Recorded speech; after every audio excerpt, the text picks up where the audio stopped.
Here we go. You're listening to episode number 37 of the Play Your Position podcast.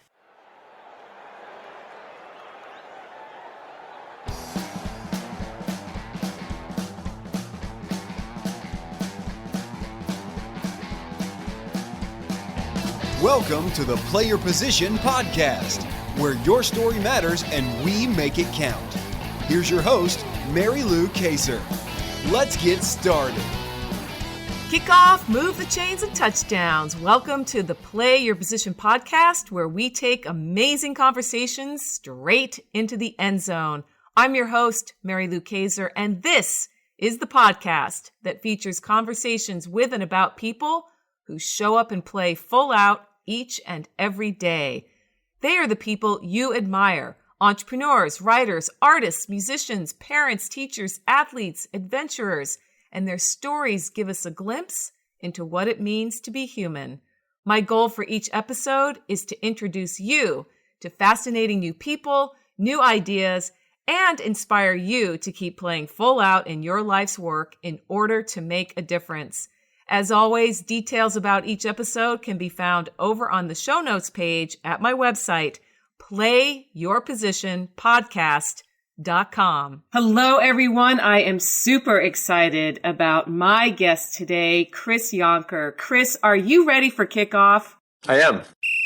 Awesome. Well, Chris Yonker is a lifelong student of human potential who embraces a uniquely collaborative approach to professional and personal development, one that encompasses the principles of leadership, classical sales training, and neuro-linguistic programming, otherwise known as NLP. He works with senior executives, entrepreneurs, and highly motivated salespeople who aspire to top levels of performance and achievement. His gift is in helping people define their improvement initiatives, set realistic goals for executing them, and align their natural abilities with their core values to create extraordinary outcomes, both in business and in life. He is a highly sought-after speaker and workshop facilitator whose programs are engineered to meet the demands and exceed the expectations of high-end achievers. An accomplished martial artist and practitioner of yoga, Chris extracts valuable business lessons through Sanshin-Ryu Karate, in which he holds a 7th degree black belt, and Ashtanga yoga philosophy. Chris, welcome to the show. I, again, am really excited that you're taking time out of your very busy schedule to share your story with the listeners of the Play Your Position podcast. And listeners know that it is game day and you are suited up and ready to take the field. So would you share with us how you became what you're doing now and give us an idea of what a typical game day is for you? All right, great. Thank you. And thanks for taking the time out to have me here. So if you look at how I got to where I am, I started in sales, corporate America, over 20 years ago. And as I navigated that path, I found myself very drawn to learning more and more about who I am and how I work and how that feeds to what I do. And I was a kid, actually, that went to the library with my mom and just couldn't wait to go during the summer vacations, or summer break. And we would go and get like just piles of books. And typically, I was always in the nonfiction section. I really wanted to get into the things that I could learn, and I've always had a passion for that. And I found that the more I learned and applied it, the easier my life got. I saw this correlation. And maybe at that time I wasn't conscious of it, but when I got into sales, I really became conscious of it, because the better I got, obviously, the better I got at making money and climbing the sales corporate ladder, if you will. So that's kind of in essence kind of where I got into the flow of personal development and developing myself, and then which led into positions where I was leading teams and training people and mentoring people. And I found that I had this uncanny ability to help someone become a better version of themselves in the role that they wanted to play, and in essence, create stronger outcomes for themselves. So today, a typical day for me, in reference to what I do as a performance alchemist, in essence, is I work with, as you said, entrepreneurs, celebrities, business owners, or executives or leadership teams, and I'm on the phone quite a bit throughout the day. And also I meet with people live and in person throughout the week. So typical day for me, here, I kind of basically built our lifestyle that we have based on a vision, right? So we sat down, and my wife and I several years ago, and we as we have done over the past, and said, what do we want the ideal day to look like? When do we want to get up? What do we want to do? How do we want the flow to be? What kind of choices do we want to be able to make? How's that going to fit into the ideal week? How's that going to fit into the ideal month? And how's that going to fit into the ideal year? And for us, we just added a baby girl to our family here in December. Congratulations. Thank you. And so part of our vision with that was to have support. And we, loved spending time with our daughter, but we didn't want to be held hostage is probably a bad way to put it, but I know some parents kind of feel that way. But in essence, we wanted to have control so that we could be our best versions of ourselves for our daughter. And what caused us to do that? Well, it's, getting adequate sleep and getting exercise, spending quality time on our own selves, and then also pursuing our own life purpose in regards to what my wife owns a yoga business, and then myself as someone who wants to help people be better versions of themselves so they can, perform at higher levels. And so, we have two nannies on staff now, and I have a personal assistant that supports me. And so, in essence, by building a team of support around us, we can get up when we want to get up. Not that we don't have busy days, but I didn't want to get up at 6 a.m. to hit the ground running if I didn't have to. I'm more of a night owl type of person, and so is my wife. So okay, well, let's structure that. So, and I built a career around the idea that I can work and not have to be relegated to have to be somewhere. So in essence, if we want to rent a house on the island in Nantucket like we are in June, I can work there for that week and maybe take some of the time off and not all of it if I don't want to really necessarily be on vacation. And we're going to work remotely from Lake Michigan for about 2.5 weeks this summer, as we do every year. And so we wanted the idea of being able to travel and do things and enjoy different environments that really speak to us and still be able to contribute to society at the same time. Well, what you just described, Chris, there's a couple of things that I take from that. The first thing is, again, congratulations on the birth of your daughter. It's always exciting to bring a new life into this world. And it sounds like you and your wife are doing what I call on-purpose parenting, where you're very conscious about how you want to parent, what kind of family you want to be. And I can't say enough about how much the world needs that. And so thank you for being a role model in that arena. And then the second thing that you mentioned that is becoming a little bit more known, but isn't as widely known yet, is what's called that location independent lifestyle, where you can work with the kind of work that you do. You're building a life where you can go to Nantucket for 2 weeks, a month, even 2 months, and still meet the obligations of your business, but have that lifestyle with your family. And I know that there are more and more people who are leaning towards that. They want to know how to do it. And I know that's one of the things that you specialize in helping people become peak performers so they can have the lifestyle that they imagine or at least dream about. And could you share with us, you talked about your coaching and mentoring others, but who has been an instrumental coach or mentor for you and influenced you to play your current position? That's a great question. So I've worked with several different, and I continue to, coaches and mentors, and I'm going to refer to one particular person that really had a massive impact on my trajectory several years ago, and it's a guy by the name of Tom Shields. And Tom's a coach, still a full-time coach today, and has a pretty successful business. And in essence, what he was able to do is help me really get clarity on where my truth resided. It's pretty interesting because quite a bit of the work that he did with me is quite a bit of the work now that I'm doing with my own clients, because I had this experience and now I'm able to look at it from a different perspective. But in essence, Tom was able to see not only where my strengths were and where my gifts were and where my passions were, but really to help me get more clarity in where my virtues and values were and live more in harmony with those. And in essence, he helped me realize that the anything that was really holding me back was the limiting beliefs, the things that I thought of were all obviously programmed within me. And he helped me realize that they weren't based on truth.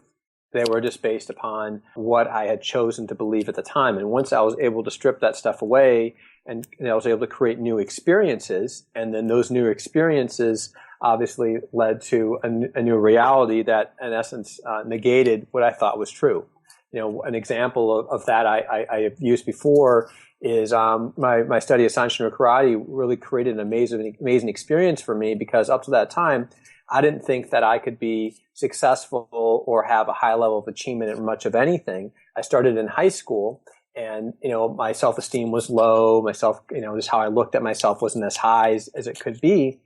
And I had this experience where I kept growing in rank and growing in rank and going in rank. And by the time I got to college, I got promoted to my black belt. And then the fact that I had to put this on, and even though maybe I felt a little bit like an imposter when I first wore it, like a new pair of pants, I was like, whoa, like I'm wearing this. Like this is reality. Like I earned this. And then as I grew into owning being that, and then I started going like, well, gee, I wonder what else that I believed about my own experience, or what else I believe about my own potential is or isn't true, and what other breakthroughs I can create for myself. And it created a massive shift in inertia in regards to how I was able to show up and get things done. And Tom certainly led you down that path, and now you're able to turn around, and because you have experienced that firsthand, which to me is the key word, you experienced it. We can sit in an audience and hear people talk about these kinds of things, and they're definitely inspirational.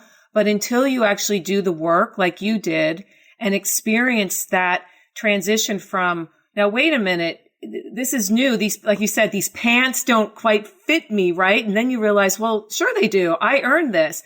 That's that transformation that I know you do such great work with people to experience. And the thing about life as we know it, as well as a football game, Chris, is that truth or not, we get out on that field and anything can happen. So would you share with us how you have handled those times when you found yourself getting sacked, intercepted, or you fumbled the ball? How did you rely on those lessons from Tom or other people that have inspired you and move forward? Yeah, that's a great question. So it's interesting. We sometimes we feel we're moving down the field or progressing on our path to get to where we need to go, and something happens and comes out of nowhere, or something that we didn't necessarily see or realize, or maybe it was a fear that we had comes to reality, and it causes us to have to make a decision and which way we want to navigate or go forward. I remember there was a time my wife, Jolie, was working as a project manager for Cisco, and she got paid really well for this work, and she really didn't like it. I liked it because I liked the money. She's getting paid really well for a part-time gig she could do out of the house. I'm like, but she wasn't aligned with her truth, so she was in constant resistance, and so she was making quite a bit of money, and she made a decision like it's time to go, time to do something else, and I want to pursue. I'm doing yoga already on the side. I really want to build this up and make it a full-time endeavor where I can kick some butt. And I was like, okay, well, I'll make the additional income. And now, here I am in corporate America, and I'm committing to make basically another full-time income on the side. And I'm like, I have no idea how I'm going to do this, And I was doing some coaching with some people, and I wasn't really charging all that much. But I'm like, I got to find a way. And it caused, like, when we get situations like this, and I've had a few over the last 10 years where we have to make it happen. Like when you paint yourself in the corner, if you will, and you make a decision with the burn the ship and no turning back, or there's a lot of analogies you can use where you perform or you don't. And if you don't perform and you don't get the result, you're in trouble, right? It's like, that when the Patriots, won the Super Bowl, and being from New England, and being a Patriots fan, it was a really exciting, time to watch, and things that were happening, in the last few minutes of the game, right? When anything can kind of happen, and you're really everything you do has to work. Mm-hmm. You have, especially when the score's close, right? You can't afford to make a mistake. And so when the pressure is on, and oftentimes for human beings, it's when we put ourselves in those places where we make those commitments that we're like, all right, I made the decision, I pulled the trigger on it, and now I have to go forward. I'm just have to play along here. So in that time, Chris, where you made that decision, you felt like a fish out of water. You were suddenly faced with not just one job, your primary, but this internal pressure that you put on yourself because you honored your wife and you wanted to make things work. Could you share with listeners how you worked your way through that? Like what did you said you were coaching on the side, but did that lead you to what you're doing now? Yeah. So what happened was, once we make a decision and we have the faith behind the decision, it's interesting how opportunities present themselves. Doors will open if we're paying attention to them. Sometimes those doors aren't necessarily what we think they'll be, but if we're open to the possibility, and that's what happened. So I was working with another consulting colleague at the time. At the time, this guy was doing business consulting, and him and I were working on a side project, and he said, I think you could help me with some of my consulting business in regards to delivery. And I'm like, I don't know about that. He's like, oh, no, and he knew me. He's like, oh, yeah, you could. You could totally. I'm like, oh, okay. So I he brought me into an engagement to meet the people. And I was right away able to see where their challenges were and point out challenges. And it just, was something I naturally do and did. And he saw that in me more than I actually at that time saw it in myself. And so I just followed through on faith, and his faith, and some of it was borrowed faith from him because he had more faith in my ability than I did at that time. But then when I saw the results of the fruit of what I was able to do with the clients, I was like, holy cow. And then that led to another engagement. And literally within a matter of less than 90 days, I had replaced my wife's income. Wow. And almost exactly within a matter of a couple $1,000s. I mean, it was that real. And then there was another time, similar situation, when I decided to go on my own. I'd done quite a bit of business with this other person, and I decided, I'm going to do my own thing and pursue, because I do business consulting, yes, but I really like to work with a person who's leading the company and really work on their transformation, not just the transformation on the mechanics of the company. Mm-hmm. And that they got to work together, right? Because if we don't change, things are going to go back to where they were. We have to move our own thermostats in relation to how we do what we do. So very similar circumstance where I put myself in a situation where, like, okay, well, I'm used to making X, and now I'm going to have to make X on my own and hunt on my own. And I did. And then, I doubled my business, and then I doubled it again. That's how I made it a reality. And again, very strategically, you approached that. It wasn't just one day randomly saying, I think I'll try this. It really was an evolution of sorts. And you've just touched on something. You mentioned the word change several times, Chris. And one of the questions that I'm always interested in having my guests address, especially in the line of work that you're in, because you are working with top leaders. You are working with leadership at the elite of the elite. And if we compare it to athletics, you're working with the major league teams and the stars of the team. So in your work, could you perhaps, without, obviously, I'm not asking you to give names or do anything that's non-confidential, right? But just talk about, from your point of view, what specific shifts in our culture over the last few years have you seen really challenging top leadership? Okay, that's a great question. There's a movement in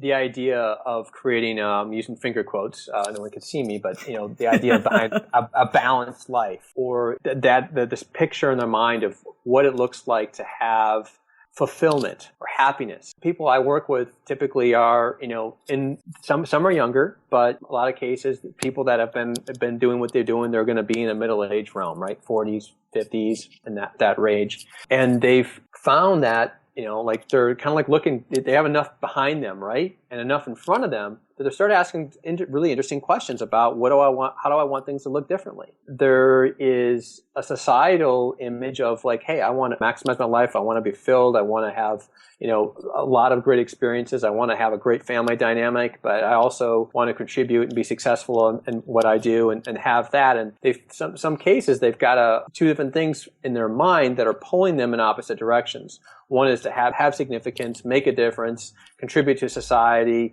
leverage their strengths, gifts, and talents, and leave the world a better place and have a legacy. And then the other side of themselves, they want to have a great family dynamic, positive experiences with their family and really contributing to that. In some ways, they're pulling opposite directions because part of them wants to go one way and part of them wants to go another way. Does that make sense? Mm-hmm. Mm-hmm. So in order to really help that happen, it really comes down to what's your model of the world in relationship. How do you look at things? Do you believe you can have both? Do you not believe you can have both? That's if you don't believe you can have both, then it doesn't really matter unless you're willing to challenge that. then also really what does it mean to have integration? So I'm more about integration. Like, how can I make this all work together? Like, what would need to happen for that to occur? I had someone recently contact me who built a business, sold the company, invested in another company, created quite a bit of success for themselves. Someone look at it from the outside and go, oh my gosh, they have an amazing lifestyle. But if you were to ask this person, are you happy in a scale of 1 to 10? They'd say, no, I'm like a 6. Wow. Or a 7, Well, Mm-hmm. why? Are you fulfilled? 7. Okay. Well, why is that? Well, and the question really comes down to like, well, what do they need to be happy? Do they realize that they deserve to be happy? What does that mean? Or if you unpack happiness, what would that look like? Typically, most people aren't really living in direct correlation to what they say they value, which is a whole other conversation in itself. But there's something going on internally that's not aligned, and they don't realize it. They say they want something, but my mentor, Wyatt Woodsmall, who's trained me in neuro-linguistic programming, who actually was the same person who got Tony Robbins started in NLP, he talks about that when someone defines their values, that really it's what their head says that their heart should feel. And values are really something that comes from within a different place than just our mind.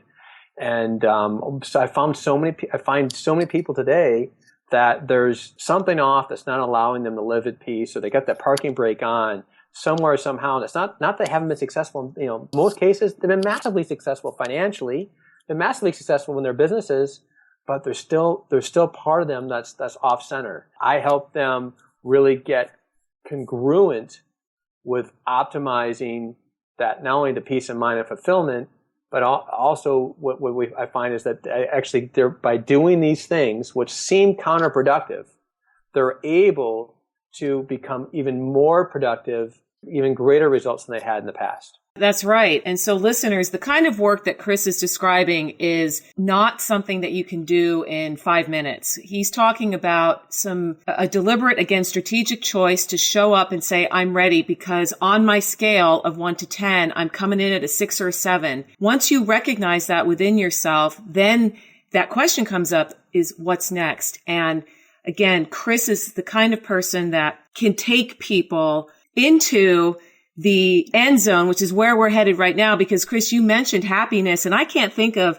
something that makes fans and players more happy than when they take the ball into the end zone and score a touchdown.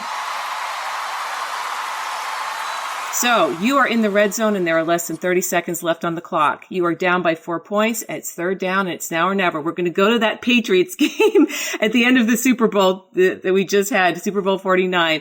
Tell us a story about a time when you were faced with that situation and how you got the ball across the plane and won the game for you. Well, I'm going to go back to one illustration and just go a little deeper with it. At the time, I decided to move forward with my business on my own. And there was I had a lot of confusion in my mind in regards to who do I want to work with, what do I want to do, and what's going to make me happy. And we start spinning stories out of control. And what sometimes we just need to do is we just need to stop, and we need to just ask ourselves, like, really, what's aligned with my truth? We want to go 5 steps down the field or 20 steps, that we see that we need to get to the goal, but it really starts the next step, right? Sometimes it's just an opening between 2 players that we just need to run through to get there, so then we can see the next spot. Yep. And that's really what it was for me, and making some of those choices. It was that just bringing on that next new client, and then the next new client, and then the next new client, and not get hung up. And I need to bring on 10, 15 new clients right now. Let's just focus on the next one. Where's that going to come from? What can I do today to get that done? So really slowing down. You mentioned this earlier, doing the opposite of what you would think is the right approach. Instead of just speeding up and trying to charge forward, time slowed down and you looked at 1 step at a time, because that's how we move the chains, right? It's 1 yard at a time. You can't get into the end zone. I mean, the Hail Mary is rare. That's why we love it so much. But generally it's 1 yard, 5 yards, 6 yards. And that's what you did. And it's been over time. How long have you been doing what you do now, Chris? I don't remember if we mentioned how many years it's been, but we know it wasn't yesterday. No.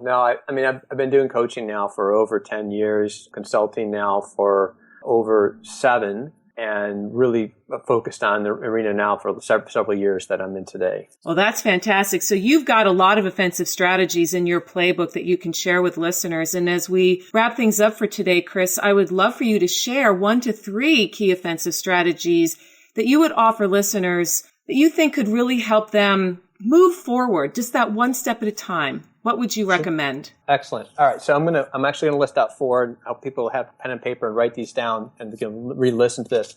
The first one is you need to adapt and model the world that's built on causation. And without going too long on that, what that means is there's 2 models of the world that are common today. One is the model of causation. One is the model of effect. The model of causation says that I'm in control of my reality and that I'm, in essence, kind of like the center of my universe, creating my outcomes.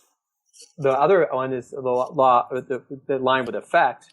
Effect-based, if someone who's living in the model world of effect, the world is happening to them. They're a victim in their world. They're not in control, and they're not even really conscious of what's going on. So having a causation mentality means accepting full 100% responsibility for everything. That's the first key. And then with that, obviously comes you have to be aware, and that's where a lot of my work lies. The second thing I would say is you need to create a plan to master yourself. And when I say master yourself, I'm talking about master yourself physically, mentally, emotionally, and spiritually. All 4 of those really need to be leveraged. Spending a lot of time on spiritually, I just want to mention that what I mean by spiritually, I'm saying have believing in something greater than yourself and leveraging that so you can have more resources to produce stronger outcomes in your life. In essence, being able to do things you couldn't do on your own. Very, very important. Step 3, I would say find a mentor, a consultant, or coach, someone that has the fruit on the tree, someone that you can get clarity that they've worked with other people and produced the outcomes. There's a lot of people in this industry that are not very good. I mean, I don't know how else to put it. It's just the truth. So really take the time, do some due diligence, and find out what they've been able to do for other people. And then the 4th part I would say is enjoy the journey. It's all about the journey. If you get focused just on the outcome, you're not going to be happy. Enjoy the journey and honor your truth along the way. As you honor your truth, that's where happiness and fulfillment are going to come from.